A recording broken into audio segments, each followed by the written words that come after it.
अपनी आंखों को बंद करेंगे और परमेश्वर में मन लगाएंगे और प्रार्थना करेंगे कि परमेश्वर पिता आप हमारे बीच में मौजूद हो परमेश्वर जी। और पिता आज आप मेरी आत्मिक आंखों को खोल चुके हो पिता, आज मुझे आत्मिक समझ दे चुके हो परमेश्वर पिता, ताकि पिता मैं आपके वचनों को समझ सकूं, आपके वचनों पर चल सकूं परमेश्वर।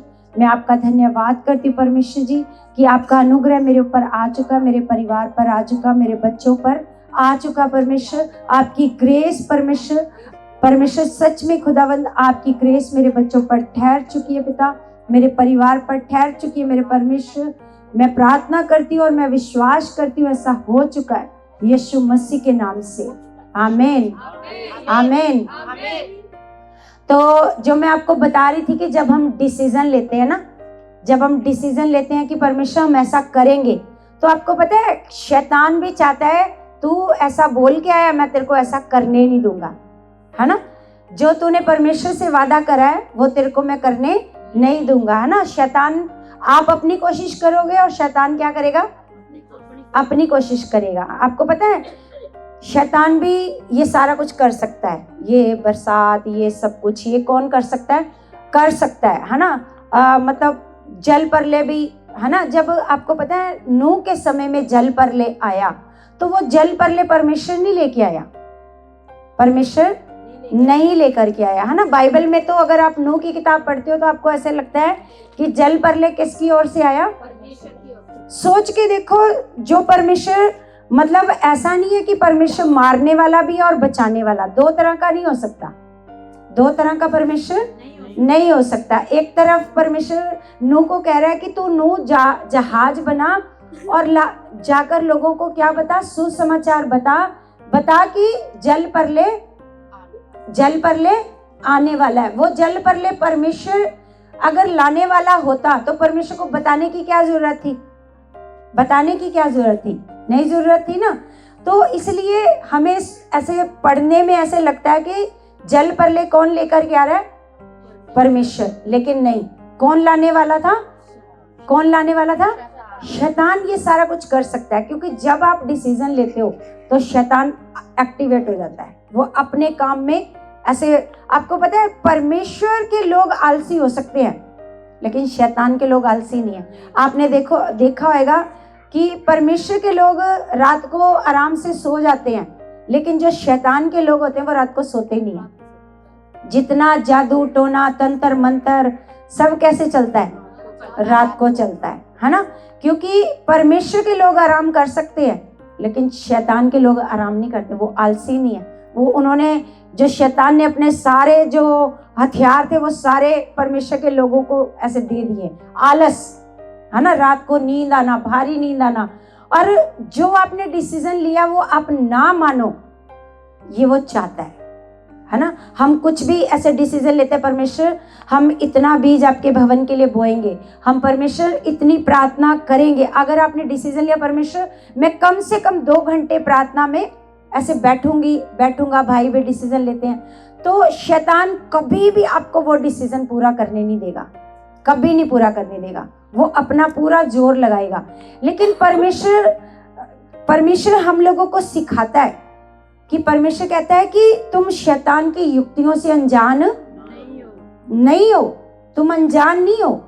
तुम्हें परमेश्वर ने पहले से सब बताया है कि कैसे कैसे कैसे शैतान आपके घरों में, आपके जीवनों में शैतान काम करता है। सबसे पहले उसका हथियार यही है कि वो आपको प्रार्थना से दूर करे, क्योंकि उसको पता है जब ये प्रार्थना करने वाले व्यक्ति बनेंगे तो क्या होएगा, तो फिर जो आप कहोगे वैसा होता जाएगा। अगर आप प्रार्थना करने वाले व्यक्ति, तो सबसे पहले वो आपको कहां से दूर लेकर जाता है, प्रार्थना से। आपके मनों को खराब करता है, आपको आलस देगा। अच्छा आप बाकी काम करो, आप 2 घंटे किचन में खड़े रह सकते हो, खड़े।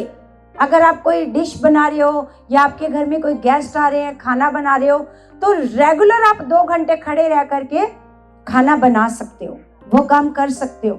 लेकिन अगर आपने डिसीजन लिया कि मैंने खड़े रह करके क्या करना है, मैंने प्रार्थना में बनना है, मैंने अगर मेरे को बैठकर नींद आती है तो मैं खड़े होकर क्या करूंगी, लेकिन वो आपको कहेगा तू थक गई बार बार। देखो किचन में नहीं आप थकते, किचन में हम लोग खड़े खड़े शायद मेरे को लगता है कि 4 या 5 घंटे लगातार हम खड़े खड़े काम कर लेते हैं, है ना।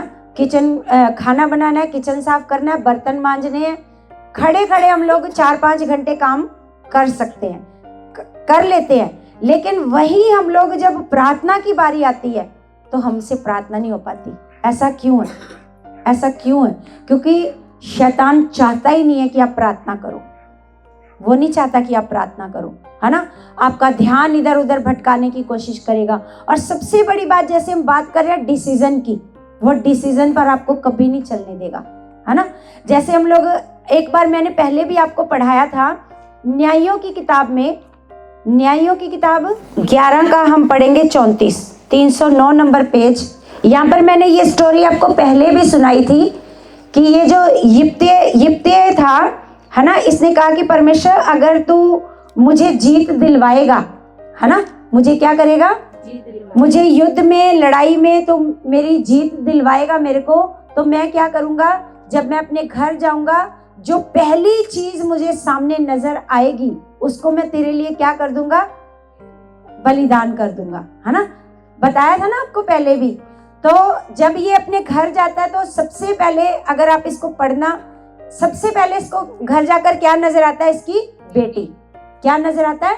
हाँ, तो यहाँ पर हम पढ़ते हैं 11 का 34 में लिखा है, जब यिप्ते मिस्पा को अपने घर आया तब उसकी बेटी डब बजाती और नाचती हुई उससे भेंट के लिए निकल आई। वह उसकी इकलौती थी, मतलब इसके अलावा कोई उसका बच्चा नहीं था। लिखा, उसको छोड़ उसके ना तो कोई बेटा था और ना कोई बेटी। उसको देखते ही उसने अपने कपड़े फाड़ कर कहा, हाय मेरी बेटी, तूने कमर तोड़ दी और लिखा, और तू भी मेरे कष्ट देने वालों में हो गई, क्योंकि मैंने यहोवा को वचन दिया है और उसे टाल नहीं सकता।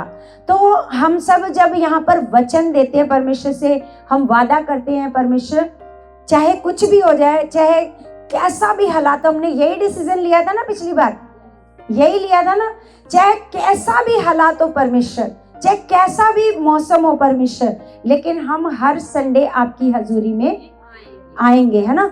तो जब हम डिसीजन लेते हैं तो उस वचन को हमने किसके सामने लिया है, उस वादे को हमने किसके सामने लिया है। देखो, अगर ये राजा ये कह रहा है, यिप्ते ये कह रहा है कि परमेश्वर कि अगर तू मेरे को जीत दिलवा देगा तो मैं क्या करूंगा, मैं घर जाऊंगा तो सबसे पहली चीज जो मेरी आंखों के सामने आएगी उसको मैं तेरे लिए क्या कर दूंगा, ऐसे बलिदान चढ़ा दूंगा ना। तो सबसे पहले उसको कौन नजर आती है, क्योंकि जब वो समाचार सुनती है अपने पिता की जीत का, तो वो क्या करती है, खुशी से अपने पिता को देखने के लिए ऐसे डफ बजाती हो, डफ समझते हो, डफली, है ना, वो बजाती बजाती क्या आती है, वो बाहर आती है ना। तो जब वो बाहर आती है तो उसको एकदम से याद आता है कि मैंने परमेश्वर के साथ क्या किया है, वादा किया है कि जो चीज मेरे को पहले नजर आ जाएगी उसको मैं क्या कर दूंगा, बलिदान चढ़ा दूंगा। तो वो क्या कहता है कि तूने तो मेरी क्या कर दी, कमर ही तोड़ दी, है ना। और लिखा, तू मेरे को कष्ट देने वालों में हो गई है, क्योंकि मैंने यहोवा को वचन दिया और उसे टाल नहीं सकता। उसने उससे कहा, हे मेरे पिता, तूने जो यहोवा को वचन दिया है, तो जो बात तेरे मुंह से निकली है उसी के अनुसार मुझसे बर्ताव कर, क्योंकि यहोवा ने तेरे अमोनी शत्रुओं से तेरा पलटा लिया है। फिर उसने अपने पिता से कहा, मेरे लिए ये किया जाए कि 2 महीने तक मुझे छोड़े रह कि मैं अपने सहेलियों सहित जाकर पहाड़ों पर फिरती हुई अपने कुंवारेपन पर रोती रहूं। उसने कहा, जा। तब उसने उसे 2 महीने की छुट्टी दी, इसलिए वह अपनी सहेलियों सहित चली गई और पहाड़ों पर अपने कुंवारेपन पर रोती रही। 2 महीने बीतने पर वह अपने पिता के पास लौट आई और उसने उसके विषय में मानी हुई मन्नत को पूरा किया, और उस कन्या ने पुरुष का मुंह कभी ना देखा था। इसलिए इजराइलियों में यह रीति चली कि इजरायली स्त्रियां प्रतिवर्ष यिप्ते गिलादी की बेटी का यश गाने को वर्ष में 4 दिन के लिए जाया करती थी। तो ऐसा नहीं है कि जब उसके पिता ने मन्नत मानी तो उसने कहा, मैं अब मन्नत तूने मानी है मैं अपनी कुर्बानी क्यों दूं, है ना। उसने अपने पिता को ये नहीं कहा, उसने कहा जो तूने पिता से वादा किया, क्योंकि जो पुराने समय के लोग होते थे वो समझते थे परमेश्वर के साथ किया हुआ वादा, लेकिन आज के लोग जो अभी वादा करते हैं अभी भूल जाते हैं। अभी जो वादा करते हैं, वो प्रॉमिस करते हैं, वो क्या करते हैं, तुरंत भूल जाते हैं। लेकिन पुराने समय के लोग जो परमेश्वर के साथ वादा करते थे, वो चाहे कैसे भी उनको निभाना पड़े, वो परमेश्वर के साथ वादे को क्या करते थे, पूरा करते थे, वो निभाते थे उस वादे को। तो हमने अपने परमेश्वर के साथ कैसा ऐसा मन रखना है ना। जैसे हम देखते हैं कि जब एसाव और याकूब, दो भाई थे ना, एसाव और याकूब, और जब याकूब ने एसाव के साथ धोखा किया और फिर वो अपने मामा के यहाँ ऐसे जा रहा था ना, मामा के घर जा रहा था, तो रास्ते में क्या हुआ, रास्ते में वो एक जगह पर ऐसे पत्थर का तकिया लेकर ऐसे सो रहा था। जब उसको दर्शन आया, है ना, जब उसको दर्शन आया तो उसने कहा कि परमेश्वर, हम वो वचन ऐसे निकाल करके पढ़ते हैं। देखो उत्पत्ति की किताब में 28 अध्याय और उसका हम पढ़ते हैं 10। लिखा, याकूब बेरशेबा से निकल कर हारान की ओर चला और उसने किसी स्थान में पहुंचकर रात वहीं बिताने का विचार किया, क्योंकि सूर्य अस्त हो गया था। इसलिए उसने उस स्थान के पत्थरों में से एक पत्थर ले अपना तकिया बनाकर रखा और उसी स्थान में सो गया। तब उसने स्वप्न में क्या देखा कि एक सीढ़ी पृथ्वी पर खड़ी है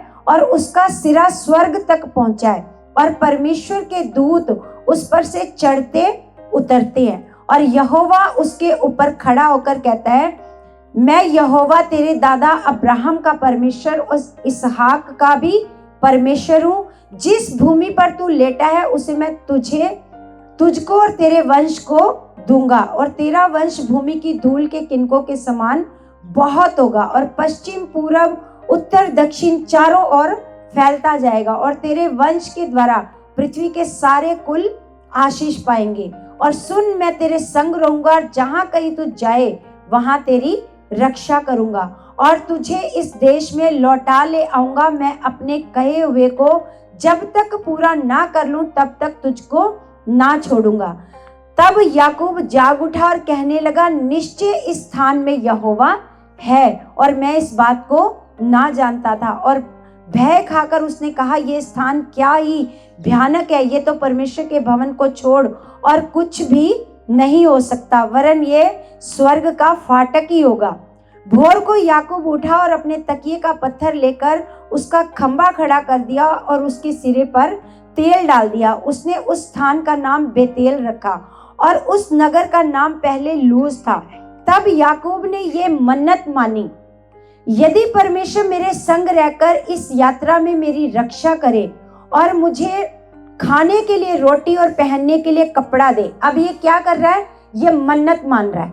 याकूब क्या कर रहा है, जिस प्रकार आपने ऐसे वादा किया था ना, ऐसे मन्नत मान रहा है ये परमेश्वर के आगे कि परमेश्वर, यदि परमेश्वर मेरे संग रहकर मेरी यात्रा में मेरी क्या करे, रक्षा करे, और मुझे खाने के लिए रोटी और पहनने के लिए कपड़ा दे, और मैं अपने पिता के घर में कुशल क्षेम से लौट आऊं, तो यहोवा मेरा परमेश्वर ठहरेगा। वो क्या कहता है, कहता यदि परमेश्वर मेरी यात्रा में क्या करे, मेरी रक्षा करे और मेरे पहनने के लिए मेरे को कपड़े दे, खाने के लिए मुझे रोटी दे, और मैं जैसे मैं जा रहा हूँ वैसे मैं कुशल क्षेम से अपने पिता के घर क्या आऊंगा, क्योंकि वो अपने पिता के घर से कहाँ जा रहा था, मामा के घर में। कहाँ जा रहा था, मामा के घर जा रहा था। तो वो कहता कि अगर मैं इसी तरह कुशल क्षेम से अपने ऐसे पिता के घर में लौट आऊंगा तो यहोवा मेरा क्या ठहरेगा, क्या ठहरेगा, परमेश्वर। और ये पत्थर जिसका मैंने खंबा खड़ा किया है परमेश्वर का भवन ठहरेगा, और जो कुछ तू मुझे दे उसका दशवांश मैं अवश्य ही तुझे दिया करूंगा। क्या वादा करता है वो, कहता है कि परमेश्वर जो तू मुझे देगा उसका दशवांश मैं अवश्य ही तुझे दिया करूंगा, है ना। तो ये जो वचन है, ये उसने जब ऐसे परमेश्वर से ऐसे मन्नत मानी तो उसको पता था कि ये मन्नत मैंने किसके आगे मानी है ना। तो मैं एक गवाही ऐसे सुन रही थी, आप जैसे मैंने आपको पहले भी बताई है, कोलगेट की है ना, कोलगेट की गवाही बताई ना। आज हर घर में, मेरे को लगता है वर्ल्ड में हर एक इंसान कोलगेट करता होएगा, कोलगेट। और आपको पता है ये जो कोलगेट करने वाला, जो कोलगेट कंपनी बनाने वाला एक लड़का था, उसका नाम था विलियम रॉबर्ट। उसका नाम क्या था? जब मैंने उसकी ऐसे गवाही को सुना, क्योंकि मैं पहले उसकी गवाही नहीं जानती थी, बस इतना जानती थी कि वो मतलब वफादारी से क्या करता था, दशमांश दिया करता था। तो मैंने एक दिन मेरे सामने ये उसकी गवाही आई, तो मैंने पूरी गवाही सुनी। उसके माता पिता का नाम है ना, उसकी माँ का नाम सारा कोलगेट और उसके पिता का नाम रॉबर्ट कोलगेट है ना। और उस जो ये बच्चा पैदा हुआ इसका नाम था विलियम कोलगेट। ये कोलगेट उनका सर नेम है। ये जो आज हम कोलगेट करते हैं, ये उनका सर नेम है कोलगेट। जिस प्रकार आप सबका भी सर नेम है ना, तो उसका नाम था विलियम कोलगेट। और जो उसके पिता थे वो एक मोमबत्ती और साबुन बनाने का काम करते थे। उनका छोटा सा व्यापार था, मोमबत्ती बनाते थे और वो साबुन बनाने का उनका काम था। लेकिन उनका काम चल नहीं रहा था, उनका बिजनेस नहीं चल रहा था। तो उन्होंने क्या किया, वो लंदन में रहते थे। तो वो कहाँ चले गए, वो जब काम नहीं चल रहा था तो वो अमेरिका चले गए। अमेरिका में जाकर के वहीं पर वो बस गए। तब ये जो विलियम कोलगेट था ये 15 साल का था, है ना। तो इन्होंने वहां पर भी जाकर बड़ा स्ट्रगल किया, लेकिन इनका काम वहां पर भी नहीं चल रहा था। तो इन्होंने अपने बेटे को कहा, जब ये 16 साल का हो गया विलियम कोलगेट, तो इन्होंने अपने बेटे को कहा कि बेटा घर की हालात तो बहुत खराब है, तो तेरे को भी ऐसे काम करना पड़ेगा, मेहनत करनी पड़ेगी। तू ऐसे कर, एक न्यूयॉर्क शहर है अमेरिका में, न्यूयॉर्क शहर है, तो तू वहां पर जाकर के क्या कर, वहां पर जाकर कोई नौकरी अच्छे से ऐसे कर और हमारी जो आर्थिक स्थिति है वो क्या हो जाए, ऐसी अच्छी हो जाए। तो जब वो जाने लगा तो ये लोग प्रभु को मानते थे, चर्च में जाते थे, संगति करते थे। तो इसकी माँ ने जाते जाते विलियम कोलगेट को एक बात बताई कि तू जहां भी जाएगा, सबसे पहले तो तूने क्या करनी है, संगति को ढूंढना है। वहां पर तू जिस मतलब शहर में जा रहा है, वहां पर जाकर क्या करना है, संगति को ढूंढना है। और दूसरा क्या करना है, तू जो भी कमाएगा उसका दशमांश क्या देना है, तूने वफादारी से क्या देना है, दशमांश देना है। ये सीख मेरी तू अपने गांठ बांध करके लेकर जा कि एक पैसे का भी तूने परमेश्वर के साथ धोखा नहीं करना। जितना तू कमाएगा उतना वफादारी से क्या देना, दशमांश देना। तो ये बात विलियम कोलगेट ने ऐसे गांठ बांध ली कि परमेश्वर जैसे ये कह रहा है ना कि परमेश्वर जो तू मुझे दिया करेगा उसका मैं दशमांश तुझे अवश्य ही दिया करूंगा, है ना। तो ये वचन भी विलियम कोलगेट की माँ ने उसको समझा करके भेजा, ये वाला वचन कि देख याकूब ने किस प्रकार से परमेश्वर के साथ ये वाचा बांधी थी, है ना। और तू भी वाचा बांध के जा कि जो परमेश्वर तू मुझे कमाई देगा उसका मैं दशमांश अवश्य ही तुझे दिया करूंगा, है ना। तो वो पानी वाले जहाज में बैठ करके न्यूयॉर्क जाने लगता है। तो जब पानी वाले जहाज में वो बैठता है तो बहुत ऐसे वो रोता है वो बहुत, क्योंकि अपनी माँ से कभी भी वो दूर नहीं हुआ था, अपनी माँ को वो बहुत प्यार करता था। तो वो रो रहा था जहाज में बैठकर। जब वो रो रहा था तो जो जहाज का कप्तान था ना, जहाज का कैप्टन, तो वो भी प्रभु को मानने वाला बंदा था। तो वो उसको कहता है कि बेटा आप क्यों रो रहे हो, ऐसे उसको पूछता है। तो वो कहता है कि ऐसे अपनी बात बताता है कि हमारे घर की हालत ऐसे खराब है, तो मेरे पिता ने मेरे को काम करने के लिए ऐसे भेजा है ना, न्यूयॉर्क में मेरे को जाना है। तो वो कहता है कि मतलब तू परेशान ना हो, परमेश्वर तेरे साथ है, चल हम दोनों घुटनों के बल तू भी आ और मैं भी, मिलकर हम लोग क्या करते हैं, प्रार्थना करते हैं।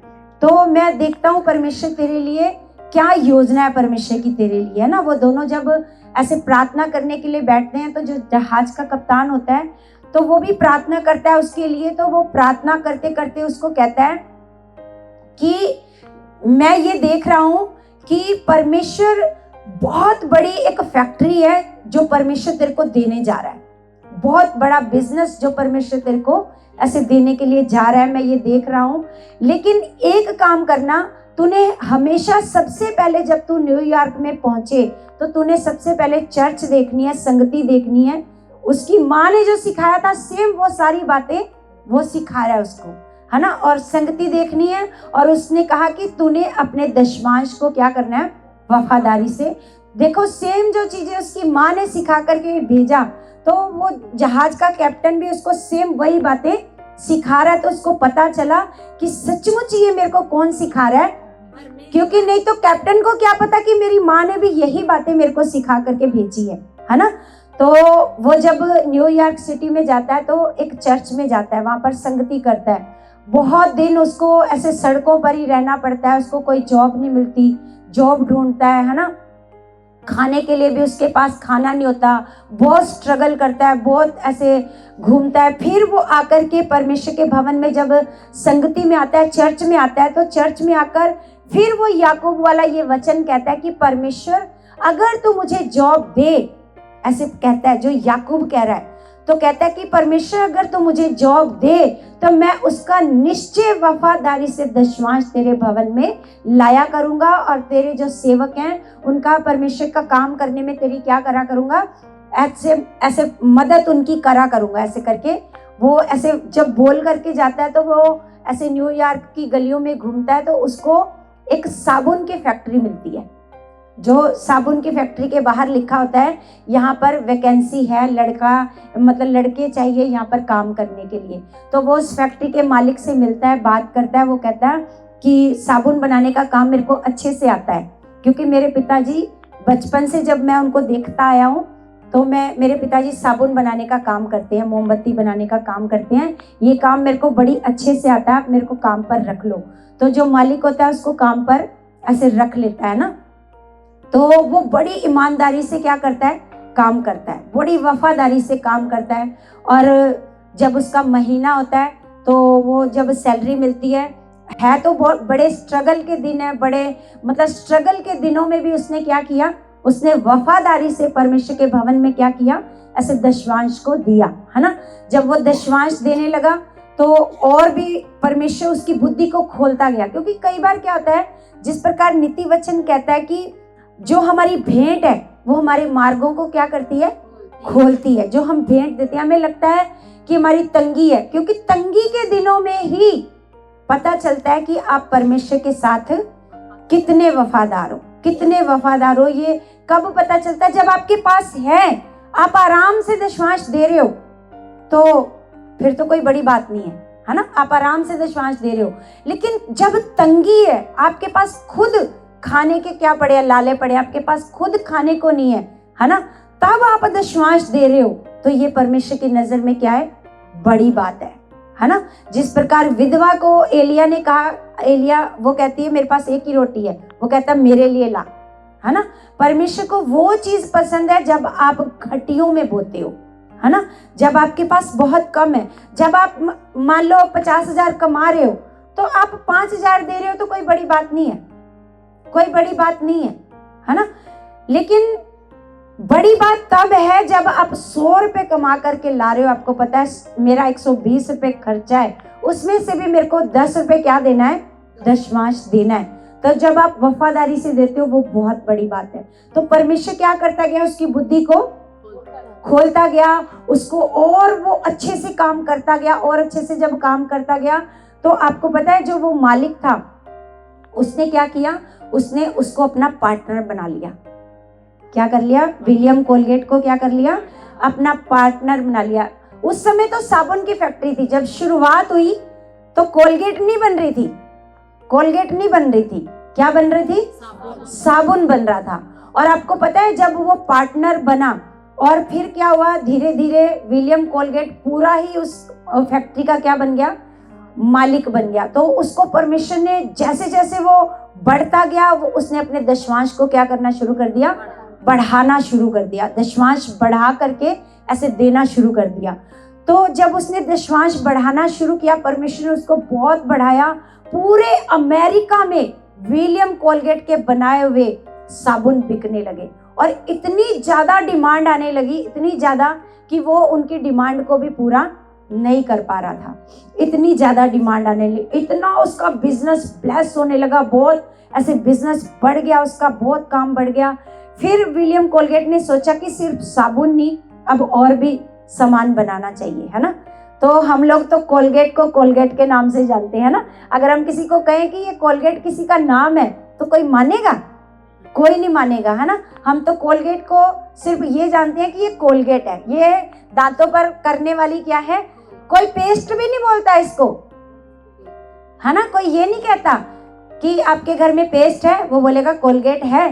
कोलगेट को परमेश्वर ने क्या किया, विलियम कोलगेट को हर घर में पहुंचा दिया। जब उसने अपने बिजनेस को बढ़ाया तो बहुत परमेश्वर ने उसको बहुत बढ़ाया। उसने क्या किया, फिर अपना एक दिन वो इतना जब उसका बिजनेस बढ़ गया तो अब वो अपने अकाउंटेंट के पास जाकर कहता है कि मेरे को एक और खाता खोलना है, वो यीशु मसीह के नाम से कहता है, मेरे को एक ना खाता खोलना है यीशु मसीह के नाम से। वो कहता है ये कैसी बात है, ये कैसे हो सकता है कि मैं यीशु मसीह के नाम पर क्या कर दूं, खाता खोलूं।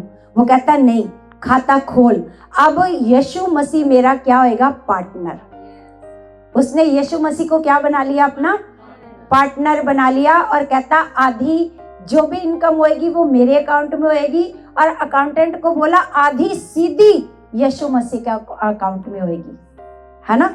तो जब उसने फिर अकाउंटेंट ने सोचा ठीक है, उसने फिर अकाउंट खोला यीशु मसीह के नाम पर। उसने क्या खोला, तो जितनी भी उसको मतलब जो भी बचत होती थी वो आधी उसके पास आती थी और आधी क्या करता था, वो सीधी यीशु मसीह के अकाउंट में, क्योंकि यीशु मसीह उसका क्या बन गया, पार्टनर बन गया, बिजनेस का पार्टनर। लेकिन जब बिजनेस का पार्टनर बन गया, जब उसके पास आधी इनकम आती थी उसमें से भी वो दशमांश देता था, और ऐसे करके वो बहुत सारे चर्चों में क्या करने लगा, हेल्प करने लगा, मदद करने लगा। विलियम कोलगेट, है ना, जब बहुत सारी चर्चों में वो मदद करने लगा, बहुत विलियम कोलगेट का नाम हो गया।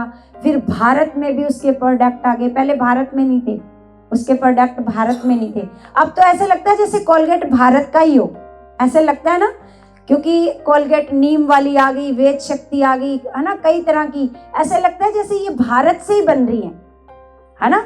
लेकिन जब भारत में भी उसके बहुत सारे प्रोडक्ट आ गए तो उसने अपने मतलब और दशमांश को 60%, 70%, 80%, आपको पता है जब विलियम कोलगेट की डेथ हुई तो वो कितना दशमांश देता था पता है, 90%। सोचो, वहां जब मैं गवाही को सुन रही थी तो बताया कि परमेश्वर ने उसको इतना अमीर बना दिया कि 10% जो उसके पास रहता था उससे भी वो बहुत अमीर हो गया, 10% से भी। जबकि 90% कहाँ जा रहा है, 90% चर्चों में जा रहा है, मदद के लिए जा रहा है, परमेश्वर के कामों के लिए जा रहा है। और 10% से भी आज देखो कोलगेट कंपनी अभी तक चल रही है, बंद नहीं हुई है, 10% से भी। तो उसने आगे अपनी जनरेशन को भी कहा, अपने बच्चों को भी कहा कि जब मैं ऐसे इस पृथ्वी पर से चला जाऊंगा तब भी मेरे जाने के बाद ये जो 90% है और जो मेरा यीशु मसीह जो पार्टनर है, ये हमेशा बिजनेस में पार्टनर ही रहना चाहिए। Hallelujah, hallelujah. तो सच में ये है परमेश्वर के साथ वफादारी। जब आप परमेश्वर के साथ वफादारी करते हो तो परमेश्वर क्या करता है, आपको बहुत ऊंचाई पर, ऐसा नहीं कि दशमांश देने से आपका घटेगा, कभी नहीं घटेगा, परमेश्वर आपको बढ़ाएगा। क्योंकि परमेश्वर का वचन कहता है वो अन्यायी परमेश्वर नहीं है कि वो आपके प्रेम को ना देखे, है ना। तो वो आपके प्रेम को जानता है। आपको पता है, मैं उनकी जो रतन टाटा अभी जो जिनकी डेथ हुई है, रतन टाटा ही थे ना, तो मैं इनकी भी गवाही सुन रही थी। ये अपनी कमाई का 90% दान करते, ये परमेश्वर में नहीं है, परमेश्वर में नहीं है, लेकिन 90% अपनी कमाई का क्या कर देते, दान कर देते हैं। आज हर एक चीज आपको टाटा की नजर आएगी। जब मैं कल एक और गवाही को सुन रही थी तो उसमें मैंने सुना कि रतन टाटा जो जितने भी केरल में चाय के बागान है ना, चाय के खेत हैं, वो सब किसके हैं? टाटा कंपनी के हैं। टाटा कंपनी के बीज बोने का महत्व जो है ना, 10वां हिस्सा जो हम परमेश्वर को देते हैं ना, उसका जो महत्व है ना, वो जानता है जो परमेश्वर के साथ वफादारी से देता है। और हमने सीमित नहीं रहना कि 10% ही देना है, उससे बढ़कर भी हम लोग क्या कर सकते हैं? दे सकते हैं। आप जितना खुदा को दोगे उतना लौट कर क्या आएगा। और इस मन से नहीं देना, इस मन से नहीं देना कि मैं दे रहा हूं तो मेरे पास और बढ़कर आएगा, इस मन से नहीं देना। जब भी देना परमेश्वर को, परमेश्वर ये आपका नियम है, ये कानून है, ये आपका वचन कहता है, ये मेरे लिए आज्ञा है, ये मेरे लिए क्या है? हमारे लिए क्या है? ये 10वां हिस्सा जो है ये हमारे लिए क्या है? आज्ञा है। ये हमें परमेश्वर ने दी है, चाहे आप कितने गरीब हो। नहीं तो परमेश्वर यहाँ पर लिख कर देता कि गरीबों को बोने की जरूरत नहीं है, गरीबों को 10वां हिस्सा देने की जरूरत नहीं है। जब आप गवाही सुनोगे ना, आप भी सर्च करना इसकी, विलियम कोलगेट की गवाही को आप सर्च करना कि किस प्रकार से एक गरीब घर से जब एक बिजनेस नहीं चल रहा, कुछ नहीं, वो पूरे वर्ल्ड में अमीर हो गया, सबसे ज्यादा अमीर, वो पूरे वर्ल्ड में अमीर हो गया, है ना। तो किस प्रकार परमेश्वर ने उसको बढ़ाया, किस प्रकार परमेश्वर ने उसको ऊंचा किया। हालेलुया। तो ये है परमेश्वर के साथ जो आप वाचा बांधते हो, जो आप डिसीजन लेते हो परमेश्वर के साथ, उसको किस मन से आपने पूरा करना है ना। कैसे कैसे मतलब जिस प्रकार याकूब ने कहा था, तो उसी प्रकार विलियम कोलगेट ने भी कहा कि परमेश्वर जो तू मुझे देगा उसका 10वांश मैं अवश्य ही तुझे दिया करूंगा, है ना। तो एक गवाही मैं आपको और बताती हूँ। कल मैं एक और गवाही को सुन रही थी, सच में वो गवाही सुनकर आपको पता चलेगा कि जो खुदा का ये जो वचन आज आपके हाथों में है, आज ये जो बाइबल है ना, बाइबल, ये जो बाइबल आपके हाथों में है, ये बाइबल आपके पास कैसे आई पता है? एक लड़की के कारण, एक लड़की के कारण, है ना।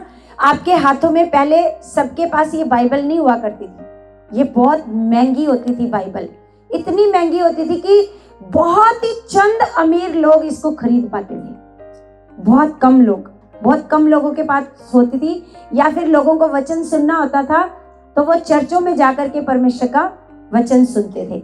Hallelujah, hallelujah.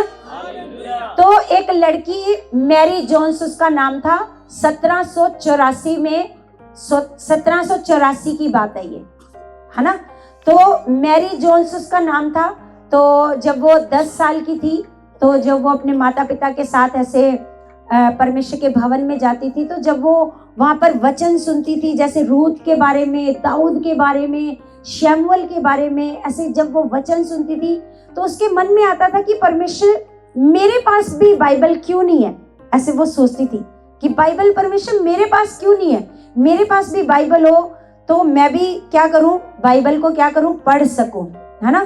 तो जब उसको ऐसे बड़ी उसके अंदर बाइबल पढ़ने की क्या थी, ऐसे चाहत थी, बहुत चाहत थी। तो उसने ऐसे वहाँ के ऐसे जो वहाँ के पासवान थे, चर्च के पासवान थे, उनको बोला कि मेरे को भी एक क्या चाहिए, बाइबल। तो उन्होंने कहा बेटा ये बाइबल तो इतनी महंगी है कि तू कितना भी मेहनत करे तो पूरी जिंदगी भी इस मतलब मेहनत करके बाइबल को खरीद नहीं सकती, है ना। तो वो 10 साल की थी जब उसके मन में आया कि मुझे बाइबल खरीदनी है। इधर देखो, है ना, कितनी तेज चाहत। जब वो 10 साल की थी, आज हमारे घर में ऐसे ही पड़ी रहती, कोई बच्चा पढ़ता नहीं इसको। सोच के देखो वो 10 साल की लड़की के अंदर कितनी तेज चाहत थी बाइबल को पढ़ने की, कि मुझे बाइबल क्या करनी है, पढ़नी है। तो उन्होंने कहा ये बहुत महंगी है तो इसको खरीद नहीं सकती। तो 10 साल की उम्र से उसने क्या करना शुरू कर दिया, मेहनत। वो सुबह से लेकर रात तक क्या करने लगी, मेहनत करने लगी, बहुत मेहनत करने लगी और पैसे जमा करने लगी। एक गुल्लक में क्या करने लगी, वो पैसे जमा करने लगी, पैसे जमा करने लगी। मतलब कभी किसी के घर में काम करना, मेहनत करनी, खेतों में काम करना, किसी के बच्चे संभालने, ऐसे कर करके उसने क्या किया, उसने 6 साल तक पैसे जमा किए। जब वो 16 साल की होगी, उसको लगा कि अब मेरी गुल्लक क्या हो गई है, पूरी ऐसे भर गई है। 6 साल तक उसने क्या किया, पैसों को जमा किया। और 6 साल के बाद उसने ऐसे अपनी कलीसिया के पासवान को कहा कि मुझे क्या चाहिए, बाइबल। तो उन्होंने कहा ये यहाँ पर नहीं मिलती, इसके लिए तेरे को क्या करना पड़ेगा, 42 किलोमीटर दूर ऐसे एक मतलब घर है, किसी मतलब पासवान का घर है, उनके पास बाइबल मिलती है, ऐसे नॉर्मल नहीं मिलती। 42 किलोमीटर वो क्या करनी, उसने सोचा कि मुझे तो लोगों ने कहा तू अकेली लड़की है, तू कैसे जाएगी, है ना, रास्ता भी पथरीला है, ऐसे करके तू कैसे जाएगी। लोगों ने बहुत उसको डराया, लेकिन उसके मन में जो चाहत थी ना बाइबल के लिए, है ना, बहुत तेज चाहत थी कि मुझे क्या लेनी है, बाइबल लेनी है ना। तो वो कहती कि मेरे को कोई फर्क नहीं पड़ता कैसा रास्ता है कैसा नहीं है। वो अपनी गुल्लक को लेकर के ऐसे बाइबल खरीदने के लिए चली जाती है। 42 किलोमीटर वो ऐसे पैदल चलती जाती है। आजकल किसी को कहो आप कितने किलोमीटर से आए, और 5 किलोमीटर भी आपको चलना पड़े, आपको लगता है कि बहुत दूर है। सोच के देखो, वो एक वचन के लिए कितने किलोमीटर चली, है ना। जब चलते चलते वहां पर शाम हो गई, तो जिनके पास बाइबल थी तो उनको जाकर के कहा कि मुझे बाइबल चाहिए।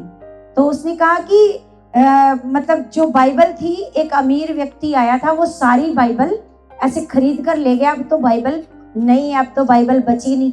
जब उसने ये सुना तो वो बहुत ऐसे वहीं पर रोने लगी, उन पास्टर जी के सामने क्या करने लगी, वो ऐसे रोने लगी, बहुत रोने लगी। वो कहने लगी मैं तो इतने सालों से, उसने सारा कुछ उनको बताया, मैं तो 10 साल से लेकर आज तक क्या कर रही हूँ, बाइबल के लिए पैसे इकट्ठे कर रही हूँ, मेहनत कर रही हूँ बाइबल के लिए, है ना। तो जो वो पासवान थे उनका हृदय छिद गया कि जो लोग पैसे लेकर के, अमीर व्यक्ति आते हैं ना बाइबल लेने के लिए, ऐसी प्यास मैंने उनके अंदर भी नहीं देखी जो प्यास मैरी मैंने तेरे अंदर देखी है। ऐसे वो भी ऐसे, उनका हृदय भी क्या हो गया, ऐसे उसके आंसू देखकर उनका हृदय क्या हो गया, ऐसे छिद गया कि जो प्यास मैंने तेरे अंदर देखी है ना, मैंने बड़े बड़े पास्टरों के अंदर भी ये वचन की प्यास मैंने नहीं देखी, है ना। तो वो जब बहुत रोई तो उनके मन में परमेश्वर ने डाला, जो आपके पास बाइबल है ना वो आप मैरी को दे दो। तो उन्होंने कहा कि मैरी, ये बाइबल जो मेरी बाइबल है, तो रो मत, जो मेरी बाइबल है ना वो मैं तेरे को देता हूँ, जो मेरे को मेरी जान से भी ज्यादा प्यारी है, वो मैं तेरे को क्या करता हूँ, दे देता हूँ। आपको पता है, जब उस पास्टर जी ने मतलब वो जैसे एक बाइबल, जैसे जहां पर बाइबल बिकती है तो वहां पर क्या होता है, बाइबल वो खरीद कर लाते हैं, आगे वो बेचते हैं। तो जब उन्होंने देखा कि पता नहीं मैरी जैसे और कितने बच्चे होंगे जो बाइबल के लिए तरसते होंगे, तो उन्होंने क्या करना शुरू किया, उन्होंने उस दिन से बाइबल सोसाइटी ऑफ इंडिया, जो अपनी बाइबल के बाहर लिखा है, ये देखो BSI लिखा है, आपकी बाइबल के बाहर लिखा है BSI, Bible society of India.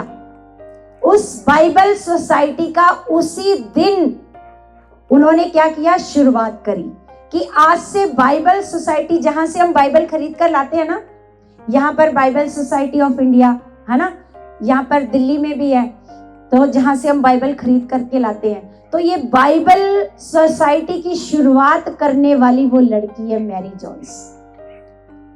Hallelujah, सोच के देखो कि कितनी बड़ी जो प्यास है। तो 1784 के बाद ये क्या हुआ, बाइबल छपनी शुरू हुई। उन्होंने घर घर से, मसीही लोगों के घर से चंदा लेना शुरू किया। आपको पता है आज भी जो बाइबल सोसाइटी है ना वो ऐसे ही करती है, वरना ये बाइबल इतनी महंगी है कि आप इसको खरीद नहीं पाओगे। अभी भी हमें इतनी महंगी लगती है जबकि हमें इतनी सस्ती करके दी गई है। ये बाइबल सोसाइटी क्या करती है, घर घर में जाकर चंदा इकट्ठा करती है और बाइबल सोसाइटी चलाती है और उसी में ये छपती है और ये आप तक पहुंचती है। तो सोच के देखो आपको इसकी कितनी कदर करनी चाहिए। महीनों महीनों ये बाइबल हमारे घर पर ऐसे ही पड़ी रहती है, इसको कोई उठाकर पढ़ता नहीं है ना। सोच के देखो वो लड़की जिसने इतनी प्यास रखी कि जिसके द्वारा क्या हो गई, बाइबल सोसाइटी शुरू हो गई। तो सच में मैं ये देखती हूँ कि जितने लोगों की गवाहियां आप सुनोगे क्योंकि अगर आप गवाहियों को सुना करो, लोगों की गवाहियां सुनोगे, आपके अंदर एक चाहत बढ़ेगी। कल मैंने वो जो दीनाकरण मिनिस्ट्री है ना, DBS, क्या नाम है उनका नाम थोड़ा बड़ा है, DBS उनका दीनाकरण नाम लेते हैं, वो साउथ के हैं। तो कल मैं उनकी गवाही को ऐसे सुन रही थी, कितनी जबरदस्त गवाही है, कैसे परमेश्वर ने उस मिनिस्ट्री को खड़ा किया, कैसे परमेश्वर ने उनको खुद आकर के, जिस प्रकार पौलुस को दर्शन दिए। वो एक बैंक में जॉब करते थे और बैंक में, SBI बैंक में वो जॉब करते थे। वो कहते उनका मन इतना प्रार्थना करने का करता था कि परमेश्वर बताओ, मेरे को ड्यूटी करनी भी जरूरी है और प्रार्थना भी मेरे को करनी है, मैं क्या करूं।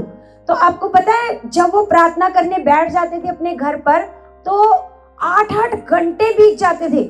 आपको पता है, उनकी जगह पर जाकर ड्यूटी हो रही होती थी।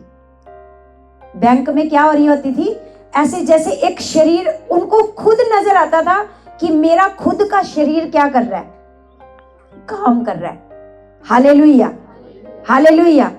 तो इतनी जब आप देखो, ये भी तो परमेश्वर के लोग हैं ना, ये भी तो परमेश्वर के लोग हैं। इन्होंने कितना खास जीवन जिया परमेश्वर के साथ। सोच के देखो कितने खास है ये लोग, जिन्होंने यीशु मसीह से दर्शन को प्राप्त किया। जिस प्रकार पौलुस को ले गया ना परमेश्वर, ऐसे जीवित, ऐसे स्वर्ग, ऐसे परमेश्वर DBS दीनाकरण को ऐसे ले गया और सारा दर्शन बताया, कैसे कैसे तेरी सेवकाई होएगी, कैसे पढ़ेगी। उन्होंने कैसे रो रो कर परमेश्वर से वरदान मांगे, कैसे कितना। आप खुद सुनोगे तो आपको अच्छा लगेगा। गवाहियों को निकालो, इनकी गवाहियां निकालो जिन्होंने बड़े बड़े काम किए हैं, तब आपको, आपके अंदर चाहत आएगी कि हम क्या कर रहे हैं और इन लोगों ने परमेश्वर के साथ काम कर कर कितना खास जीवन बिताया। और हम परमेश्वर के लिए यहां से यहां तक नहीं आ सकते, यहां से मतलब उठकर संगति में नहीं आ सकते। और सबसे बड़ी बात है कि जो प्रॉमिस करते हो वो कितनी आसानी से भूल जाते हो, जो वादे करते हो वो उनको कितनी आसानी से क्या कर देते हो, भूल जाते हो। तो हमेशा क्या करना है, परमेश्वर के साथ खरे बनकर जीना है, वफादार बनकर जीना है। परमेश्वर यही चाहता है आपके जीवन से, है ना। बाकी जो कुछ धन दौलत है, ये सब कुछ तो परमेश्वर का है। सब कुछ किसका है, परमेश्वर का है। परमेश्वर के वचन में लिखा है कि परमेश्वर ये चाहता है कि आप नम्रता के साथ क्या करो, परमेश्वर के साथ चलो। क्योंकि परमेश्वर घमंडियों से क्या करता है, घृणा करता है, घमंडियों से। अगर जरा सा भी मतलब आगे बढ़ने का, मेरे को तो ये ज्यादा अच्छा आता है, मेरे को तो ये ज्यादा, मेरे को दूसरों से ज्यादा अच्छा आता है, अगर थोड़ा सा भी घमंड आ गया, जिस प्रकार परमेश्वर का वचन यीशु मसीह सिखाते हैं कि थोड़ा सा खमीर क्या कर देता है, पूरे गुथे हुए आटे को क्या कर देता है ना, खमीर बना देता है। इतना सा खमीर आप गुथे हुए आटे में डालोगे तो वो पूरा क्या बन जाएगा, खमीर बन जाएगा। तो परमेश्वर का वचन कहता है कि थोड़ा सा भी घमंड अगर आपके अंदर है तो वो आपके पूरे जीवन को क्या कर देगा, खराब कर देगा, है ना। तो इसलिए परमेश्वर ये चाहता है कि आप खुदावंद के साथ कैसे चलो, बड़ी नम्रता के साथ। और जो वादा आप खुदा से करते हो, फिर मत देखो कि मेरा कितना पैसा जा रहा है, मेरा क्या जा रहा है, क्या नहीं जा रहा है। जिस प्रकार हमने खुदा का भवन बनाना है, तो मैं तो ये चाहती हूँ, मैं तो ये परमेश्वर के आगे रखती हूँ कि परमेश्वर अगर मेरे पास कुछ भी हो और भी कीमती होता तो मैं उसको भी क्या कर देती, परमेश्वर के भवन के लिए ऐसे दे देती। क्या परमेश्वर, ये भी मेरे लिए काम की चीज नहीं है। सबसे बड़ी चीज क्या है, परमेश्वर का जो भवन है। जिस प्रकार आज हम यहाँ पर बैठे हैं, आज बहुत सारे लोग इस कारण नहीं आए कि हमें छत पर बैठना पड़ेगा, है ना, हमें छत पर बैठना पड़ेगा, संगति ऐसे हवा लगेगी, ऐसे बहुत सारे लोग इसी कारण से नहीं आए।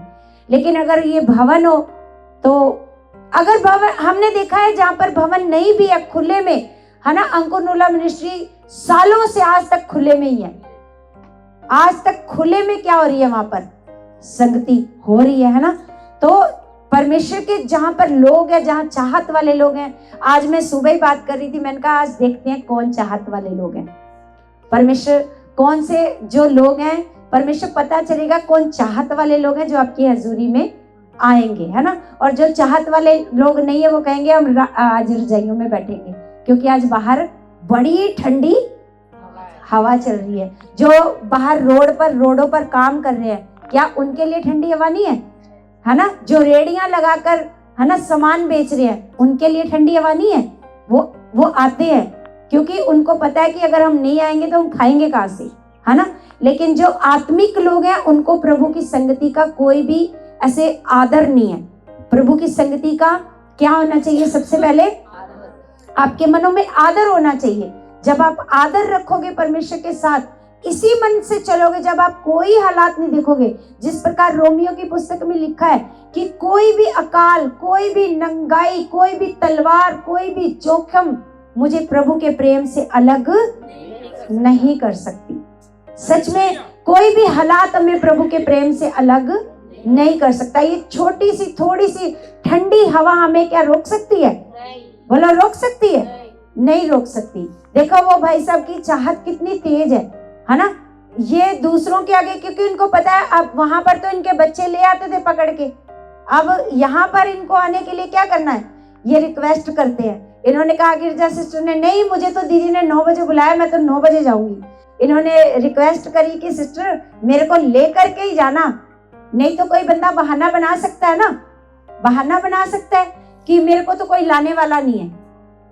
लेकिन फिर भी जो चाहत है, आपको पता है इनका जो प्रतिफल है, बेशक इस पृथ्वी पर इनको नजर ना आए, लेकिन स्वर्ग में परमेश्वर ने इनको बड़ा प्रतिफल देना है, बहुत बड़ा प्रतिफल देना है। जो परमेश्वर के लिए अपने आप को भी देना जानते हैं, परमेश्वर बड़ा प्रतिफल देना जानता है। हालेलुया। आज अच्छे भले लोग, जो अच्छे भले आंखों से जिनको दिखाई देता है, अच्छी जिनकी सेहत है, वो अपने घरों में बैठे हैं, वो अपने घरों में बैठे हैं। दीदी, मेरा पेट बहुत दर्द हो रहा था सवेरे। हाँ, मैं आ गया यीशु मसीह के नाम से भवन में। Yes, hallelujah. अभी पेट दर्द हो रहा है? आप कुछ भी नहीं दर्द। Hallelujah, hallelujah. तो सच में हमारा परमेश्वर बड़ा महान है। और कलीसिया, जो आपने इस साल डिसीजन लिया है ना, तो उसको इस मन से निभाना है कि इसमें अगर मेरी जान भी जाए तो मुझे क्या करना है? प्रभु के लिए दे दो अपनी जान। हालेलुया। वफादार रहो, परमेश्वर के साथ क्या रहो? वफादार रहो। कुछ भी हो जाए, प्रभु की संगति को नहीं छोड़ना। प्रभु के भवन में हर संडे आपने पहुंचना है। Hallelujah, hallelujah. तो कलीसिया, मेरा विश्वास है आज आपको खुदावंद बहुत ब्लेस कर चुका है। आज इतनी सी टीचिंग से परमेश्वर आपको ब्लेस कर चुका है। आज आपको क्या समझ में आया? क्या करना है हमने? जो खुदा के साथ क्या किया है, जो वादा किया उसको कैसे पूरा करना है। फिर नहीं देखनी ठंडी हवा चल रही है, गर्म हवा चल रही है, बारिश आ रही है, क्या हो रहा है, कुछ नहीं हो रहा।